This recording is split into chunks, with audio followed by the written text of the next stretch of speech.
My daughter excluded me from the guest list at her own wedding. "Did you really think you'd be invited?" she said. I smiled calmly and left. But an hour later, her phone started ringing nonstop, and she realized her mistake. Before we continue, please subscribe to the channel and let us know where you are listening in the comments. $75,000, Dad? That's what a real wedding costs. Emily's voice cut through the living room like a blade, sharp and demanding. She dropped her designer purse on the antique coffee table, making the crystal vase rattle against the oak surface. The sound echoed in the prairie-style room, bouncing off the built-in bookcases lined with family photos. Photos that included her 2 previous weddings, displayed like expensive mistakes. I set down my evening paper and studied my daughter's face. At 35, Emily carried herself with the confidence of someone who'd climbed corporate ladders. But tonight I saw something else lurking beneath her polished exterior. Desperation, maybe, or entitlement so deep it had become second nature. 2 weddings, Emily, 105,000 total. I reached for the manila folder I'd prepared earlier, the one labeled Emily's Weddings in my careful handwriting. The receipts spread across the coffee table like evidence at a trial. Here are the numbers. First wedding, 45,000. Second, 60,000. Brian shifted uncomfortably near the fireplace, his hands deep in his pockets. He wouldn't meet my eyes, never could when money became the topic. Emily had trained him well in the art of selective blindness. "Dad, this is my last chance at a real wedding." Emily's voice rose as she stood abruptly, pacing to the window that overlooked our quiet street. "Brian deserves better than some cheap venue. We're not asking for charity here." Linda appeared in the kitchen doorway, dish towel still in her hands. Her face showed that familiar mix of concern and exhaustion that had become her default expression whenever Emily visited. She entered the room slowly, like someone approaching a fire that might burn her. "Emily, I already paid for 2 weddings," I said, adjusting my reading glasses to better see the receipts. "That's more than most parents spend on their children's entire education. I'm offering 15,000. That's enough for a nice, modest ceremony." "Modest?" Emily whirled around, her business attire suddenly looking like armor. "Dad, we're not beggars. I'm a manager at a major company. My colleagues expect—" "Your colleagues aren't paying for your wedding," I interrupted, my voice steady despite the anger building in my chest. "I am, and I've already paid enough."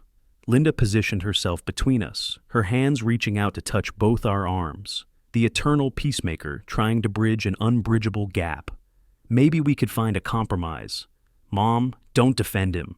Emily's face flushed red, her carefully applied makeup beginning to crack under the strain. "He's just a cheap old man who doesn't believe in my marriage. Brian means nothing to him." Brian finally spoke, his voice barely above a whisper. "Emily, maybe we should—" "No." She swept the wedding magazines off the coffee table with one violent motion, pages fluttering like wounded birds. "I won't be humiliated by my own father. I won't have my coworkers talking about my bargain basement wedding." The magazines landed in a scattered mess near Brian's feet. He stared down at them, probably seeing his own reflection in the glossy covers. A man caught between his fiancée's demands and basic common sense. For a moment, I almost felt sorry for him. "So, you don't believe in my marriage?" Emily demanded, her voice cracking with genuine hurt now. "You think Brian's not worth a proper celebration?"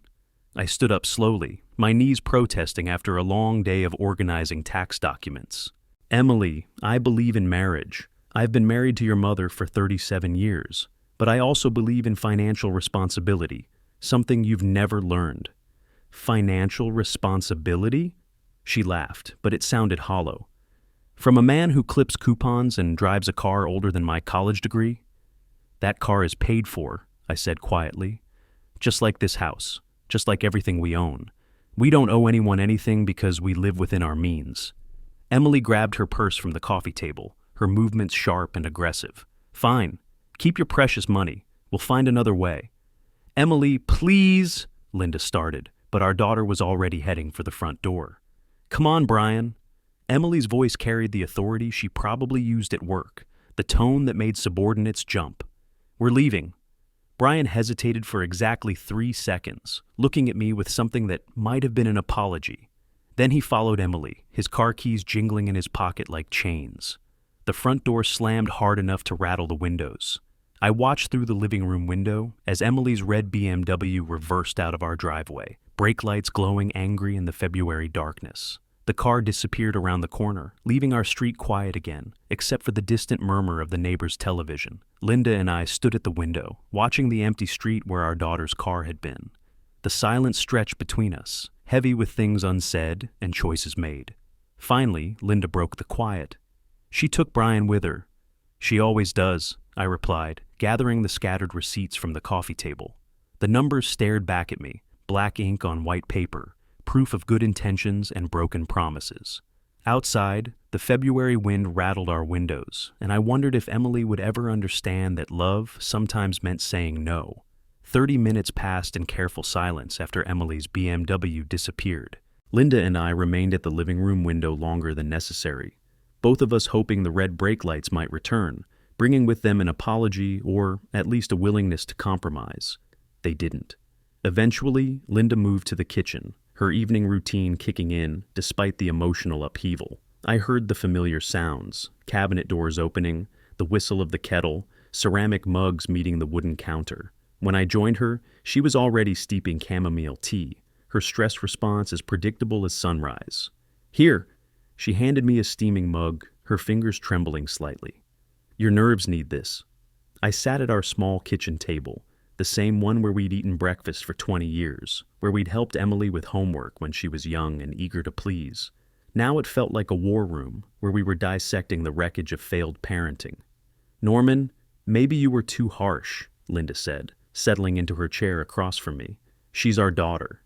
"Linda, remember when she borrowed money for her first car and never paid it back?" I rubbed my temples, feeling the familiar ache that came with Emily discussions. "Remember how she convinced us to pay for her MBA, promising to repay the debt?" Linda's tea grew cold as she considered this. "But this is different. This is her wedding, maybe her last one." "That's what you said about the first one and the second." I stood up, moving to the drawer where I kept our family photo albums. "How many more last ones will there be?" I spread the albums across the table, flipping to pages I knew by heart. There was Emily at 23, radiant in her first wedding dress, a confection of silk and pearls that cost more than my monthly pension. Then Emily at 30, different dress, different man, same expectant smile as she posed for pictures that would end up in another divorce decree. "Look at these, Linda." I pointed to the photos, my accountant's mind automatically calculating costs. The venues, the flowers, the dresses, each wedding bigger than the last, each promise that this time would be different. Linda studied the images, her face softening with memory and hardening with recognition. She was so happy in these pictures. Happiness that lasted 18 months the first time, 2 years the second. I turned the page, revealing more evidence of our daughter's pattern. And each time, when it fell apart, who paid for the lawyers? Who covered the deposits she couldn't recover? "We did," Linda whispered, finally seeing what I'd been tracking for years. "We always did." I pulled out a manila folder from beneath the albums, not the wedding receipts Emily had seen, but something more comprehensive. Credit card statements, loan documents, a careful accounting of every dollar our daughter had borrowed, spent, or simply taken over the past decade. $15,000 for the car down payment, never repaid. $12,000 for the MBA textbooks and living expenses, never repaid. $8,000 to cover her credit card debt after the first divorce, never repaid. I ran my finger down the list, each entry a small betrayal. $23,000 total, not counting the weddings. Linda stared at the documents, her teacher's mind, the same mind that had balanced classroom budgets for 30 years, processing the numbers. I didn't realize it was so much. "She's trained us well," I said, stacking the papers neatly. "Each request comes with a crisis, a deadline, a reason why this time is different, and we want to believe her because she's our daughter. I just don't want to lose her forever. If we keep enabling her, we'll lose her as a person." I closed the album, the photos disappearing behind cardboard covers. She'll become someone who believes the world owes her everything, and she owes the world nothing. Linda began washing our teacups, her movements automatic and soothing. The kitchen filled with the sound of running water and the gentle clink of ceramic against the stainless steel sink. Outside, our neighbor's porch light flickered on, a motion sensor responding to some unseen presence. Maybe Brian will help her see reason, Linda said, but her voice carried no conviction. Brian? I almost laughed. Brian hasn't said more than 10 words to us in the 6 months since they started dating. He's not going to stand up to her about money when he can't even make eye contact during dinner. I gathered the photo albums and documents, preparing to return them to their careful organization in my desk drawer. Everything in its place, every expense tracked, every promise remembered, the habits of a man who'd spent 40 years making numbers add up for other people. She'll find another way, I said, switching off the kitchen light. She always does. Linda dried her hands on the dish towel, the same one she'd been holding when Emily arrived. Through the kitchen window, I could see the lights of our neighbors' houses, each one representing families dealing with their own versions of love and disappointment. We climbed the stairs to our bedroom, the old house creaking familiarly beneath our feet.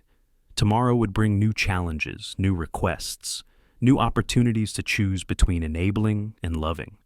Tonight, we'd made our choice, and I wasn't sure if either of us truly believed it was the right one. Nearly 2 weeks passed in careful silence. No calls from Emily, no apologies, no compromise offers. Linda checked her phone obsessively the first few days, then gradually settled into a resigned acceptance that our daughter was punishing us with her absence. I told myself this was probably for the best. Emily needed time to understand that her demands were unreasonable. Then the mailman changed everything. I was reading the morning newspaper in my pajamas and robe, catching up on local politics and the endless stream of winter weather predictions, when Linda called from the entryway. "Norman, look at this envelope." Her voice carried a note of excitement I hadn't heard since before the confrontation. "Feel how thick this paper is." I set down my coffee and joined her by the front door, where she held a cream-colored envelope that caught the morning light like expensive fabric. The paper quality was immediately obvious, heavy stock with a subtle texture that spoke of significant cost. My name and address were written in elegant calligraphy across the front, each letter formed with the kind of precision that came from professional services. "Wedding invitation," Linda said, though we both already knew. "Look at this gold embossing." She opened the envelope carefully, revealing an invitation that belonged in a magazine spread rather than our modest entryway. The card itself was bordered in genuine gold foil, with text that seemed to float above the paper's surface. But it was the venue that made me stop breathing for a moment. "The signature room," I read aloud, my accountant's mind immediately searching for numbers. "I know this place." Linda turned the invitation toward the window, admiring how the embossing caught the light. "It's beautiful, Norman. She must have spent a fortune on just the invitations." I walked to the living room and retrieved my tablet, fingers moving automatically to search for information I hoped I was wrong about. The signature room's website loaded with images of floor-to-ceiling windows 95 stories above Chicago, elegant table settings that probably cost more than our monthly grocery budget, and price ranges that made my pension checks feel like pocket change. "Linda, come look at this." I held up the tablet, showing her the restaurant's dinner menu. $200 per person, minimum. And that's before wine, before tax, before the private dining room they'll need for a wedding reception. She peered at the screen over my reading glasses, her expression shifting from admiration to confusion. Where did she get money for this? "Maybe Brian's paying," I said, though even as the words left my mouth, I knew they didn't make sense. Brian worked in sales at the same company as Emily. Good money, but not John Hancock Center money. Or she found another sponsor. Linda sat on the sofa, still holding the invitation like a piece of evidence in a case she couldn't solve. "At least this time, it's not our expense." I studied the invitation more carefully, my decades of examining financial documents making me notice details others might miss. The calligraphy wasn't just professional, it was expensive. The gold embossing required specialized equipment. Even the envelope's postmark showed it had been sent from a high-end print shop in downtown Chicago, not some suburban copy center. "Strange," I murmured, turning the card over to examine the back. She always demanded money from us before. For the first wedding, she called crying about deposits. For the second, she showed up with spreadsheets proving she couldn't afford what she wanted. What changed? Linda joined me in studying the invitation, her teacher's eye for detail, catching things I'd missed. "Look at the wording. Mr. and Mrs. Norman Harris request the honor of your presence."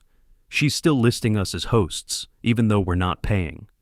That's traditional, I said, but something nagged at me. Emily had always been conscious of appearances, careful about how things looked to her corporate colleagues. Hosting a reception at the signature room would send a specific message about financial status, a message that didn't match reality. I walked to the window, looking out at our quiet street where late February snow still clung to the edges of driveways and the corners of yards where sunlight couldn't reach. Our neighbors drove sensible cars, lived in modest homes, saved for retirement instead of spending on status symbols. Emily's wedding would cost more than some of these families made in 6 months.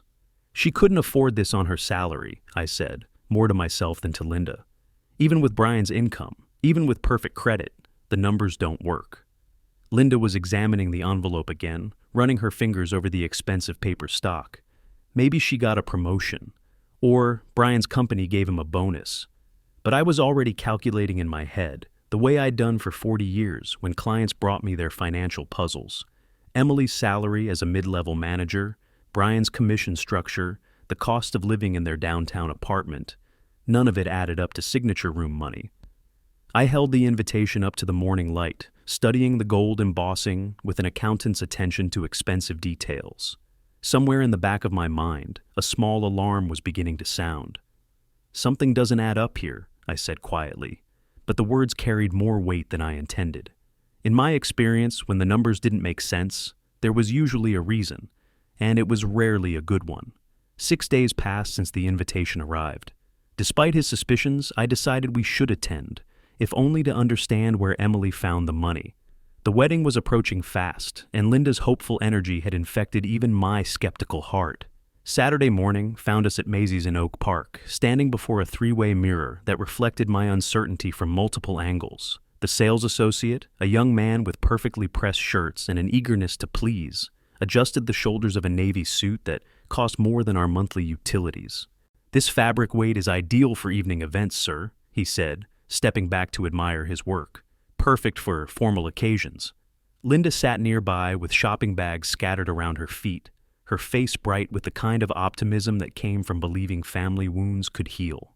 "Norman, you look distinguished. Emily will be so proud to have you there." The suit fit well, I had to admit, but standing there in expensive wool, I couldn't shake the image of that gold-embossed invitation. $75,000 for a venue like the Signature Room. Even with both their salaries combined, the numbers didn't add up. "Do you think a $1,000 check will be an appropriate gift?" Linda asked, holding up a silver tie that caught the department store's fluorescent lighting. "Honestly, I'm not sure she deserves it," I said, then immediately regretted the words. "But it's tradition." Linda's face softened as she stood to straighten my collar. "Maybe the wedding will help her settle down and become more responsible. Marriage changes people, Norman. Look how it changed us." The sales associate rang up our purchases with professional efficiency, probably unaware that we were discussing our daughter's 3rd attempt at matrimony. As I handed over my credit card, Linda was already planning our next stop, dress shopping for herself, something elegant but modest that wouldn't overshadow the bride. Monday brought more preparation. Linda found a beautiful dress at Nordstrom Rack, navy blue with small pearl buttons that complemented her silver hair. She modeled it for me in our bedroom mirror, turning like a schoolgirl getting ready for prom. "I want to look nice for Emily," she said, adjusting the neckline. "Show her that we respect the occasion, even if we couldn't contribute financially."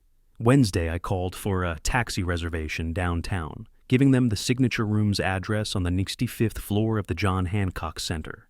The dispatcher's impressed whistle told me everything I needed to know about the venue's reputation. "Fancy place," he said. "You celebrating something special?" "My daughter's wedding," I replied, the words feeling strange in my mouth. Special wasn't the word I'd have chosen.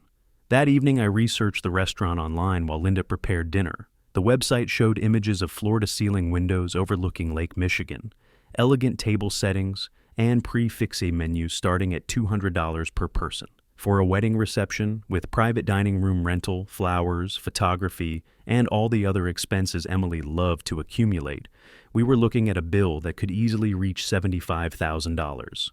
Where did she get that kind of money?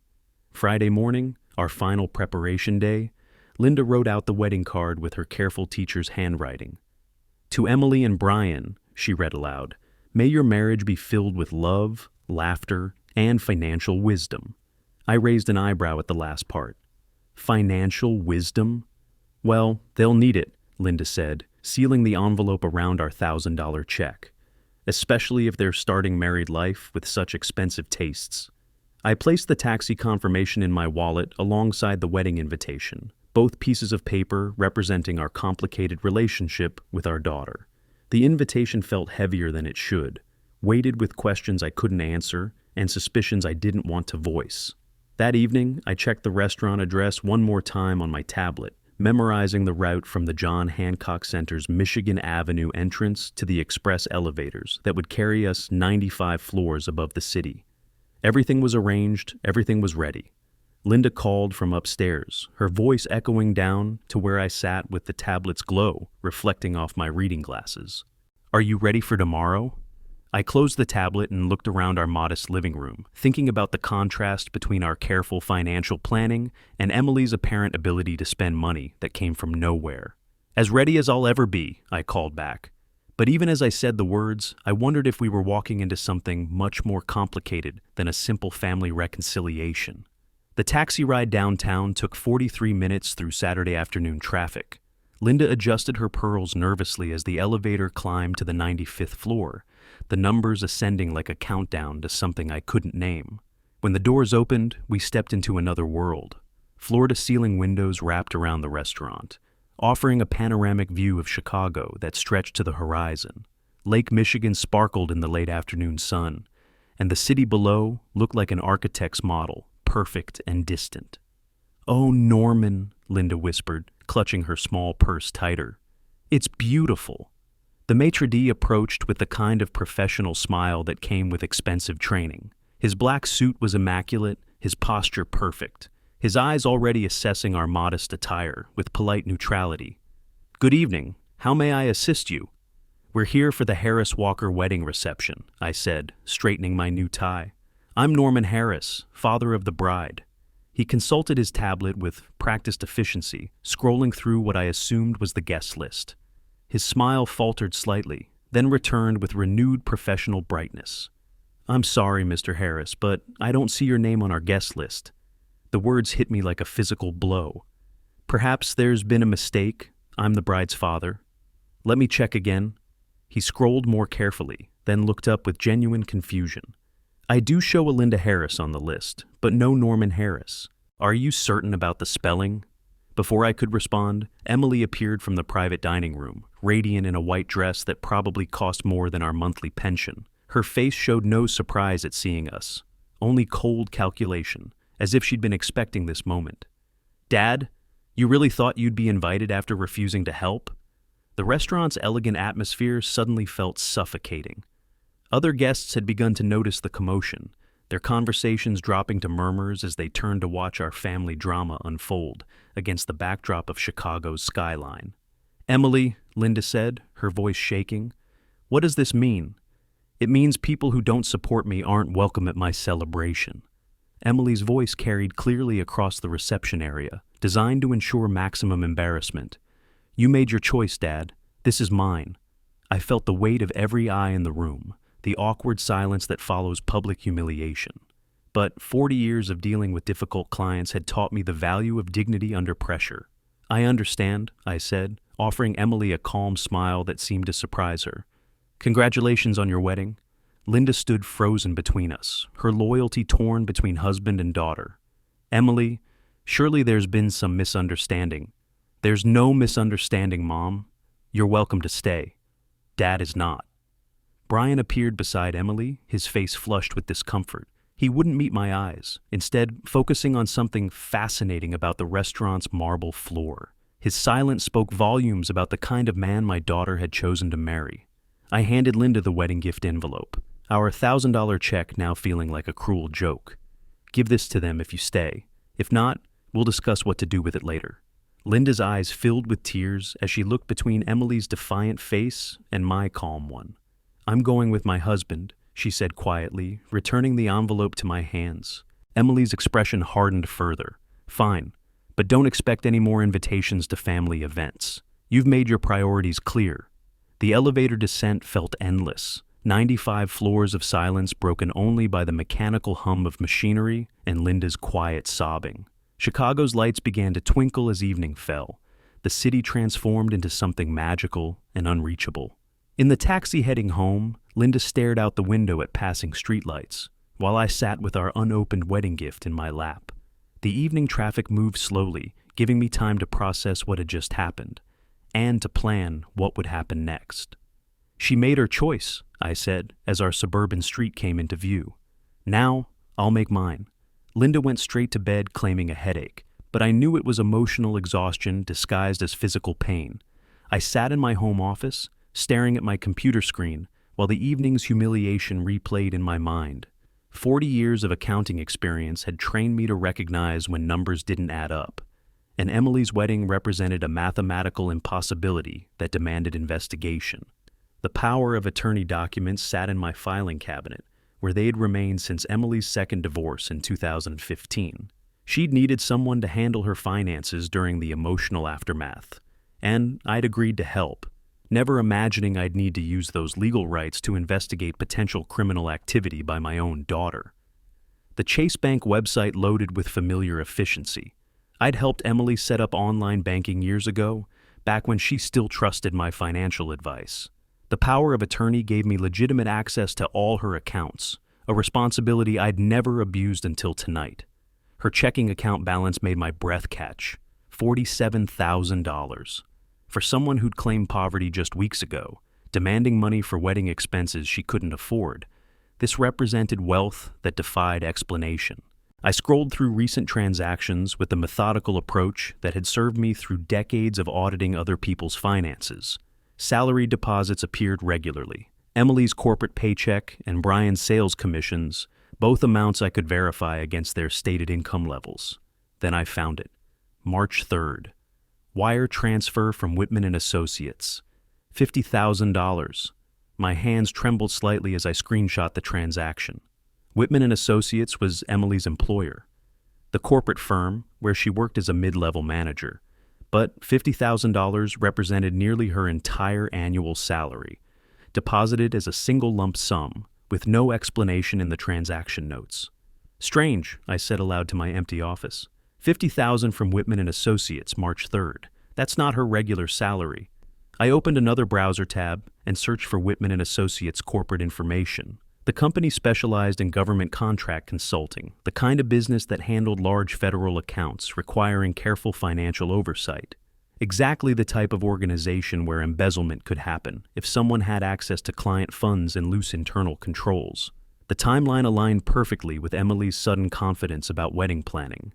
2 weeks after receiving this mysterious $50,000, she'd demanded $75,000 from us for venue costs. When we refused, she'd somehow proceeded anyway, funding an elaborate celebration that should have been financially impossible. I heard Linda's footsteps on the stairs and quickly minimized the browser windows. She appeared in my office doorway wearing her nightgown, her face showing the exhaustion of emotional devastation. "Norman, what are you doing?" she asked, noticing the scattered papers on my desk. "Checking where she got money for such an expensive wedding." Linda entered the room slowly, her teacher's instincts recognizing the serious tone in my voice. "Do you have the right to do this?" "I have power of attorney," I said, opening the legal documents to show her the relevant signatures.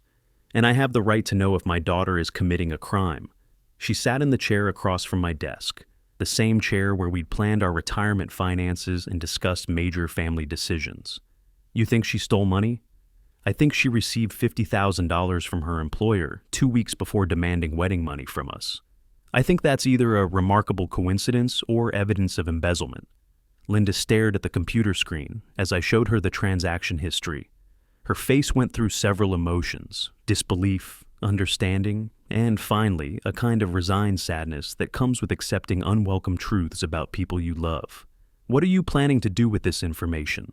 I began organizing the printed evidence into a manila folder, my accountant's habits taking control of an emotionally chaotic situation. Bank statements, transaction records, screenshots of the suspicious wire transfer, everything documented with the precision that had made me successful in my professional life. "Justice," I said, writing Emily Financial Investigation on the folder's tab. I saved the restaurant's phone number in my contacts, already planning tomorrow's calls. If Emily had stolen money to fund her elaborate wedding, there would be consequences.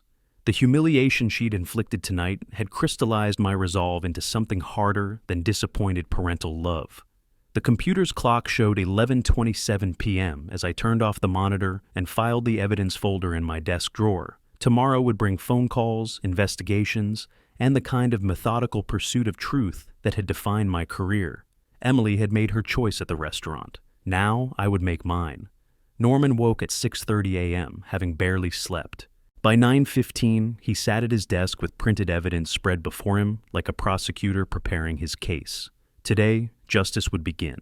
The manila folder labeled Emily Financial Investigation lay open beside his computer keyboard, bank statements arranged chronologically from left to right. 40 years of accounting experience had taught him the value of documentation, and now those skills would serve a different purpose than balancing corporate books. His reading glasses caught the morning light as he adjusted them and reached for the landline phone. The Whitman and Associates website glowed on his computer screen, their corporate contact information displayed with the kind of professional polish that spoke of government contracts and serious money, the kind of money Emily had somehow accessed without authorization. The phone rang twice before a crisp professional voice answered. "Whitman and Associates, good morning. How may I direct your call?" "Good morning," I said, keeping my voice steady and authoritative. "I need to speak with Mr. Whitman regarding an urgent matter concerning one of his employees. May I ask who's calling and what this concerns?" "I prefer to discuss the details directly with Mr. Whitman. This involves potential financial irregularities that require immediate attention." A brief pause, then the sound of a transfer connection. Soft jazz played for 37 seconds while I reviewed my notes one final time, ensuring every detail was accurate and verifiable. "This is Robert Whitman. How can I help you?" His voice carried the confidence of someone accustomed to handling corporate crises, but I detected an undertone of concern that suggested my words had already registered as serious business. "Mr. Whitman, you have an employee named Emily Harris in your financial department?" "Yes, what's this about?" "I'm sending you documents showing unauthorized appropriation of corporate funds. Specifically, a $50,000 wire transfer from your accounts to her personal banking on March 3rd. The silence stretched long enough that I wondered if the connection had failed. Then Whitman's voice returned, sharper now, with the focused attention of someone whose professional alarm bells were ringing. "Who are you, and how did you obtain this information?" "I'm a concerned party with access to legitimate financial records. The evidence speaks for itself. What matters now is that you verify these transactions and take appropriate action. I'll need to see these documents immediately. I'll email them within the hour. My concern is that this represents an ongoing pattern of unauthorized access to client funds that could expose your firm to significant liability." I could hear papers rustling in the background, probably Whitman pulling up employee files or checking his own financial systems. "What's your email address?" I provided a temporary Proton Mail account I'd created using the library's public computer system, anonymous, untraceable, but professional enough to maintain credibility. The beauty of modern technology was how easy it had become to conduct legitimate business while maintaining privacy. "Mr. Whitman, I suggest you review these documents carefully and cross-reference them with your internal financial controls. The timing correlation between this transfer and the employee's recent personal expenses should be particularly illuminating. Are you suggesting embezzlement? I'm suggesting you have a fiduciary responsibility to investigate when presented with evidence of unauthorized fund transfers. What you choose to do with that evidence is your decision." After ending the call, I spent 20 minutes crafting a professional email that read like an internal audit report. PDF scans of Emily's bank statements, screenshots of the suspicious transaction, a timeline analysis showing the correlation between the fund transfer and her wedding expenses. Everything documented with forensic precision. The cursor hovered over the send button for exactly 3 seconds before I clicked it. 40 years of corporate experience had taught me that once you push certain buttons, there's no going back. The email disappeared into cyberspace, carrying with it the evidence that would unravel my daughter's criminal enterprise. I closed the computer and checked my phone for the signature room's contact information. Standing up, I straightened my shirt and walked to the kitchen, where Linda was preparing lunch. "I need to run an errand downtown," I told her, keeping my voice casual despite the significance of what had just been set in motion. "What kind of errand?" she asked, not looking up from her sandwich preparation. "Just some business I need to handle," I replied, already planning my afternoon reconnaissance mission to observe the consequences of my morning's work. The downtown train ride took 53 minutes through afternoon traffic. I spent the intervening hours walking Chicago streets, killing time until evening, my mind calculating the timeline of corporate investigations, while my feet carried me through the familiar downtown corridors where I'd once conducted business. By 6:45, I stood at the signature room's service entrance, wearing the same navy suit from Saturday's wedding humiliation. The irony wasn't lost on me. Returning to the scene of Emily's cruelty dressed as the father she'd rejected, now carrying knowledge that would transform celebration into catastrophe. The service manager, a middle-aged woman with kind eyes and the patient demeanor of someone accustomed to handling difficult situations, listened to my carefully prepared explanation about yesterday's family conflict and my need for closure. "Mr. Harris, you really want to observe the wedding celebration from here?" she asked, gesturing toward the security monitor area behind the main kitchen. "This is personal business that couldn't be resolved in public," I said, keeping my voice steady and dignified. "I just need to see how she's handling things today. Sometimes watching from a distance provides clarity that direct confrontation cannot." Her expression softened with understanding. Perhaps she'd witnessed enough family drama in this elegant establishment to recognize genuine emotional complexity. 20 minutes, she said, "and you stay back here where the guests can't see you." 3 security monitors offered different angles of the main dining room. Camera 1 provided a wide shot showing Emily's table near the floor-to-ceiling windows overlooking Lake Michigan. Camera 2 could zoom in for close-ups, while Camera 3 covered the bar area, where business colleagues clustered with champagne glasses. Emily appeared radiant in an emerald green dress, laughing with Brian and several guests I recognized from her corporate Christmas parties. Her confidence seemed unshakable, her posture relaxed, her smile genuine. She had no idea that 300 miles away in a corporate boardroom, executives were probably reviewing the evidence I'd provided. 7:15 p.m. Emily's phone buzzed against the white tablecloth. She glanced at the screen, frowned slightly, and declined the call with a dismissive gesture before returning to her conversation. 7:22 p.m. Another ring. This time, Emily showed the phone to Brian, her expression shifting from confusion to mild annoyance. She declined again, but I noticed her posture straightening slightly. 7:28 p.m. The third call came as Emily was raising her champagne glass in response to someone's toast. She excused herself from the table, stepping toward the windows where Chicago's lights twinkled 95 floors below. Through the security monitor, I watched her answer with obvious reluctance. Even without audio, her body language told the story. Initially casual conversation became increasingly tense. Her free hand moved to her forehead, then to her hip. Classic stress responses I'd observed in countless client meetings over the years. The call lasted 4 minutes and 37 seconds. 7:35 p.m. A different phone rang. Someone approached Emily with their device, and I watched my daughter's face transform completely. Her champagne glass remained untouched on the window ledge as she engaged in rapid, animated conversation with whoever had called. This was the moment, the transformation from celebration to crisis, from confidence to collapse, played out in real time through security cameras that captured every gesture of my daughter's professional destruction.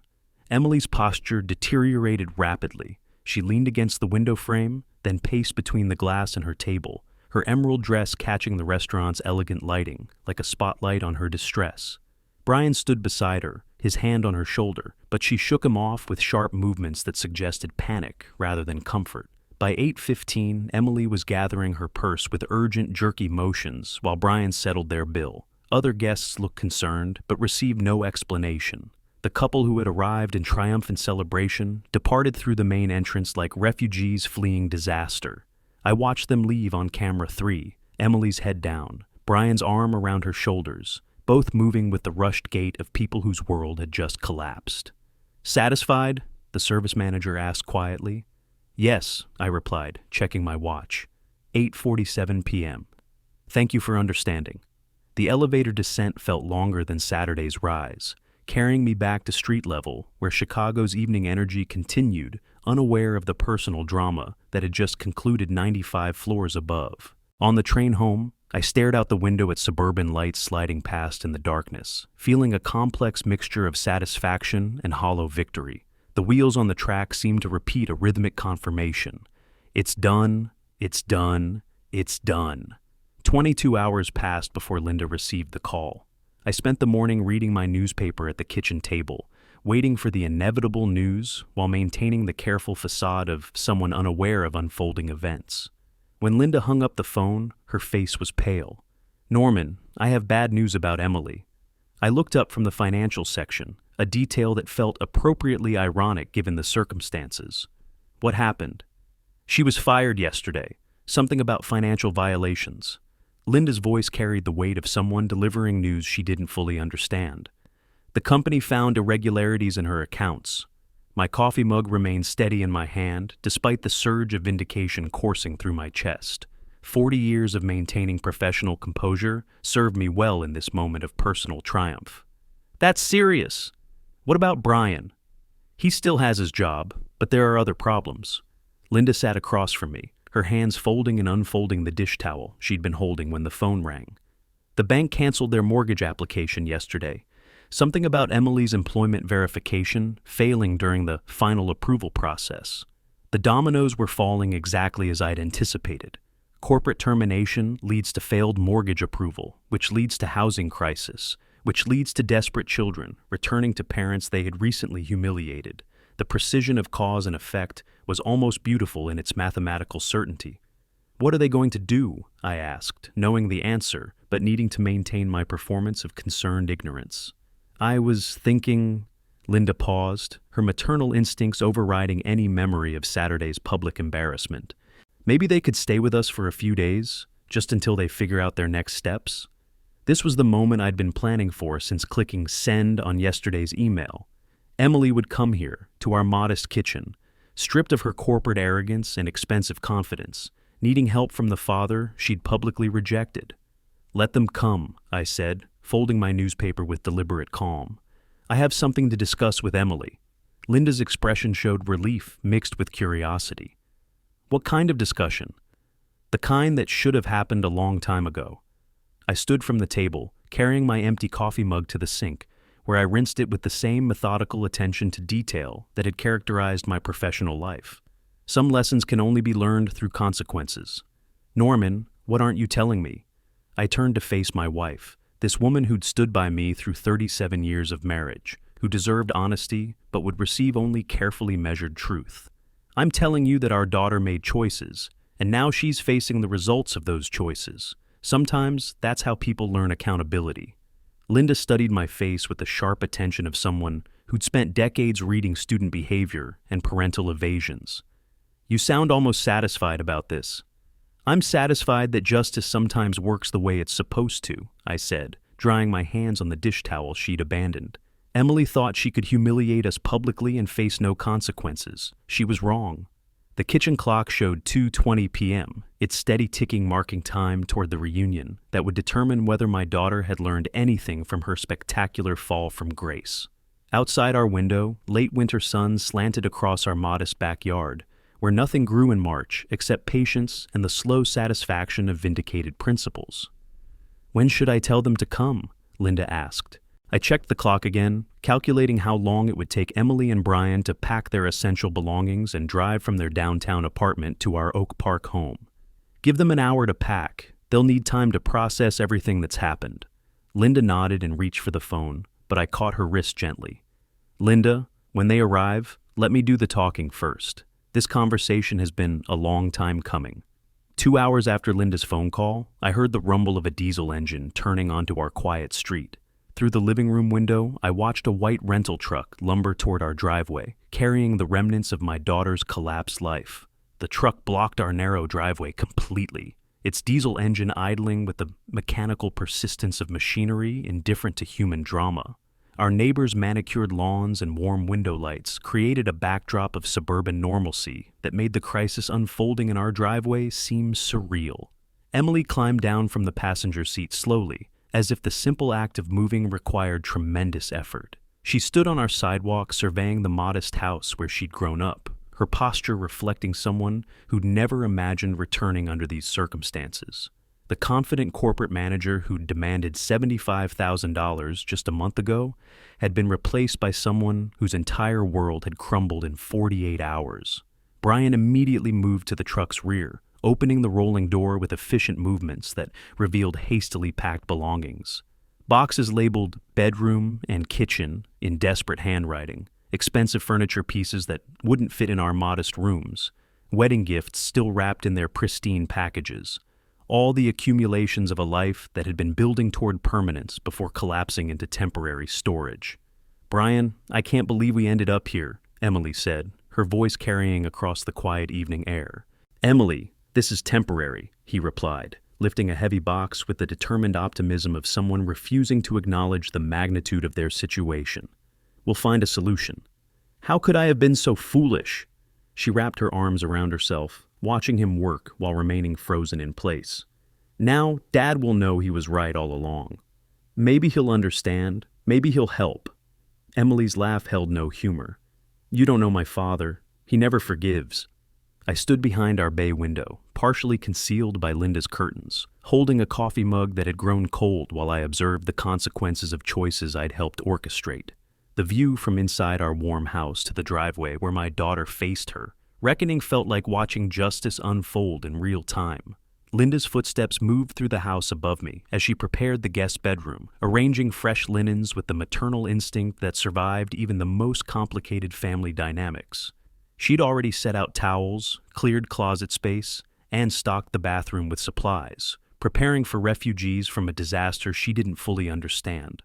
Brian continued unloading, while Emily remained motionless, overwhelmed by circumstances that had transformed from wedding celebration to homelessness in 2 days. Among the items I could see, her wedding dress box, expensive electronics that represented months of saving, furniture that wouldn't fit through our front door. The contrast between luxury items and desperate circumstances told the story of someone who'd lived beyond her means until reality demanded payment. The late winter afternoon was giving way to evening, and I could see Emily gathering courage with visible effort. She straightened her shoulders, walked toward our front door with the measured steps of someone approaching a potential lifeline that might also be a trap.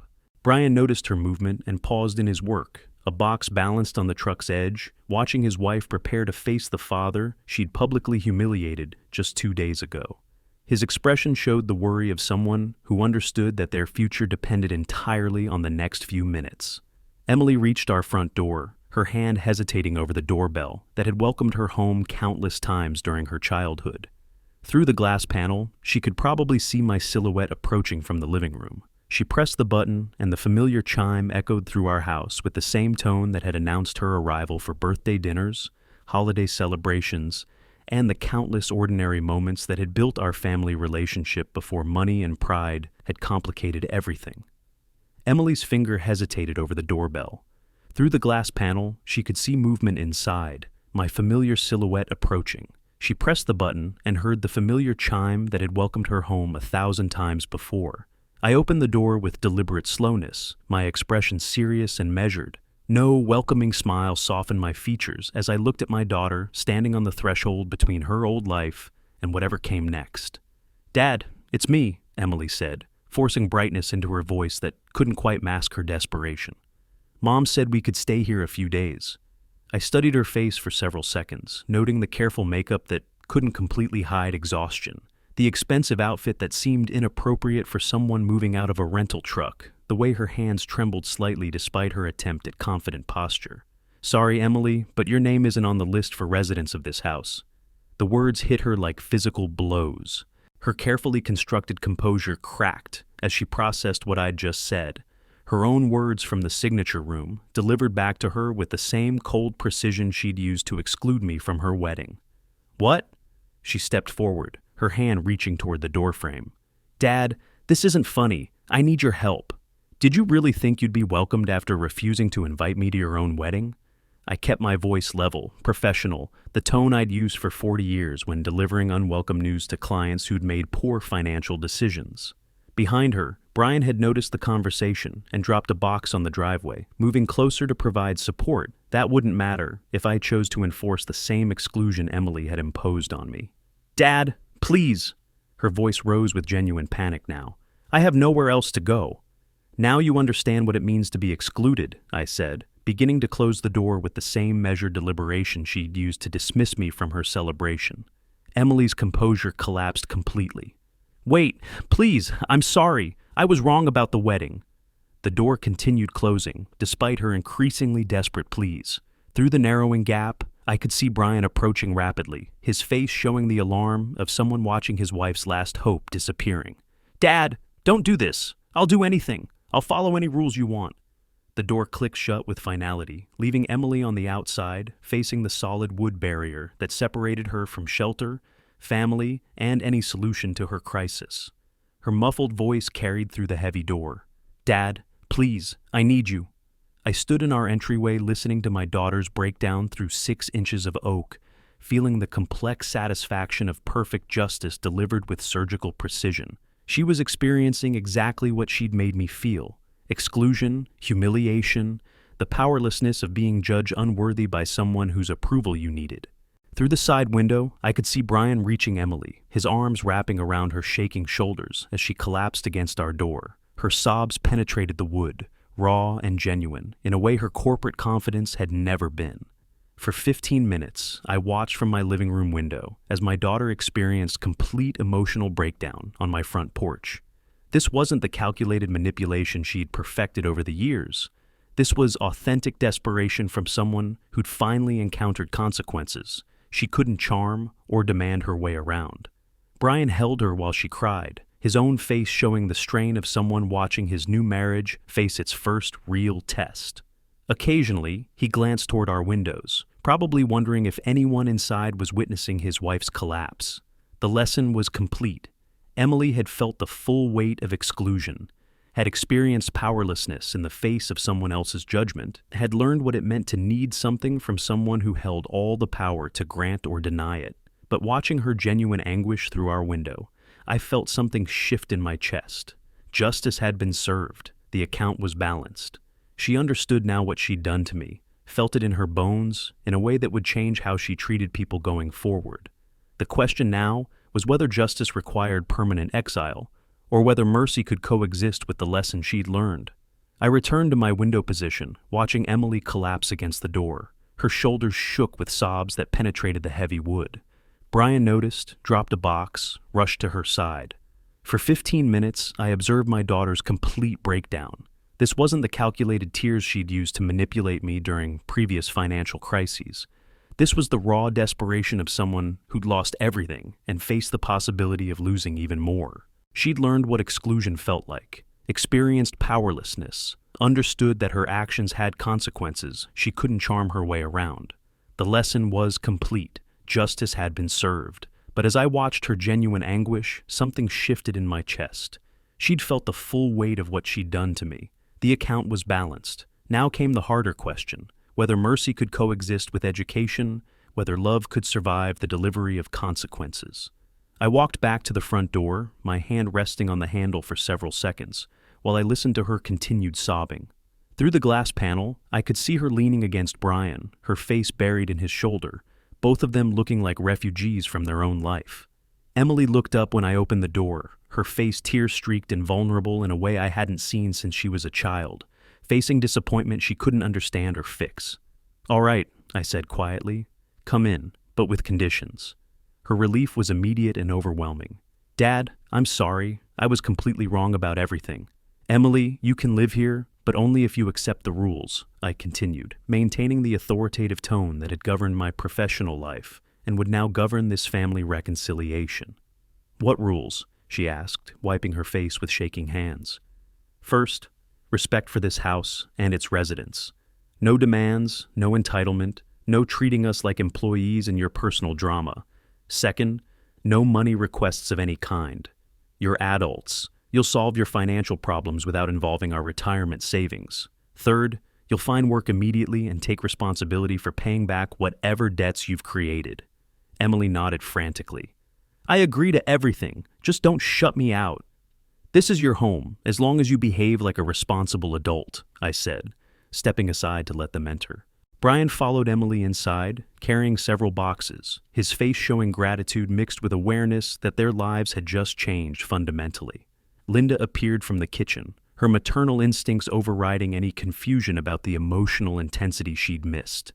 "Emily, sweetie," Linda said, embracing our daughter with the fierce protectiveness that had survived 35 years of complicated parenting. "You're home now?" The four of us stood in our modest living room, the same space where this crisis had begun, with Emily's demands and my refusal, where family photos documented better times, where we'd navigate whatever came next with new understanding of what we meant to each other. Emily sat on our familiar sofa, looking smaller somehow than the confident manager who'd demanded wedding money just weeks ago. "Dad, I don't know how everything went so wrong so fast. The company found financial irregularities, and suddenly I'm unemployed and homeless." "Sometimes life teaches us lessons we need to learn," I said, settling into my chair, with the satisfied feeling of someone who'd completed difficult but necessary work.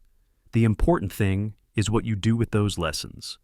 Brian began bringing in their belongings while Linda helped Emily settle into the guest room that would become their temporary sanctuary. Our house filled with the activity of family crisis management, but underneath the logistical chaos lay something new, a foundation built on mutual respect rather than financial manipulation. As evening fell over our Oak Park neighborhood, I sat in my living room watching my daughter help her husband organize the reduced circumstances in our modest space. She moved with a humility I'd never seen before, grateful for the basics of shelter and family support she'd once taken for granted. Emily had learned that actions have consequences, that relationships require respect, that security comes from character rather than corporate positions or expensive celebrations. She'd never know the role I'd played in her education, but that didn't matter. What mattered was that she'd finally understood the lessons I'd been trying to teach her for years. Justice and mercy had found their balance. My daughter was home. If you like this story, please like this video, subscribe to the channel, and share your impressions of this story in the comments. To listen to the next story, click on the box on the left. Thank you for watching.